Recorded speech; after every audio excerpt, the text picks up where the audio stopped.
আসসালামু আলাইকুম প্রিয় ভিউয়ার্স, আশা করি সবাই ভালো আছেন। তো আজকে আবার নতুন আরও একটি ভিডিও নিয়ে আপনাদের সম্মুখে হাজির হলাম। আর আজকের ভিডিওর আলোচনা হচ্ছে দেরেশ সম্পর্কিত।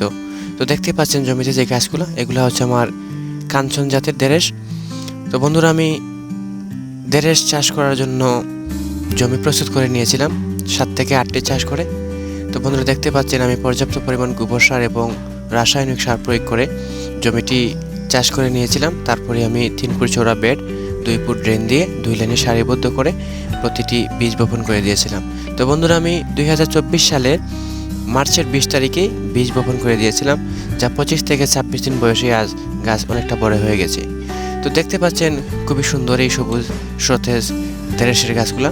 তো আপনারা যারা নতুন উদ্যোক্তা, অবশ্যই ভালো জাতের বীজ সংগ্রহ করে মালচিং পদ্ধতিতে এই দেরেশ চাষ করতে পারেন। তো বন্ধুরা, দেখতে পাচ্ছেন জমিতে কিছু আগাছা হয়ে গেছে, আমি পরিষ্কার করে নিচ্ছি। আপনার জমিতে এরকম আগাছা হলে অবশ্যই পরিষ্কার করে নেবেন। তো বন্ধুরা, আগাছা মুক্ত রাখলে আপনার জমিতে ফসলগুলা রোগবালাই এবং পোকামাকড় আক্রমণ থেকে সুরক্ষিত থাকবে। তাই অবশ্যই আপনারা আগাছা মুক্ত পরিষ্কার করে রাখবেন।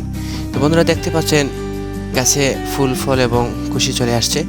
আশা করছি আল্লাহর রহমতে 10-15 দিনের ভিতরে ভরপুর ফলন হবে ইনশাআল্লাহ। তো বন্ধুরা, ভালো জাতের বীজ সংগ্রহ করে 3 ফুট চওড়া বেড, 2 ফুট ড্রেন দিয়ে 2 লাইনে সারিবদ্ধ করে এই দেরেশ চাষ করতে পারেন।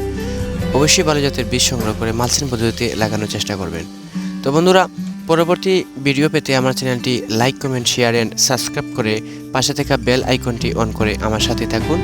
স্মার্ট কৃষিতে যুক্ত হয়ে ক্যারিয়ার গড়ুন। ভালো থাকুন, সুস্থ থাকুন। আল্লাহ হাফেজ।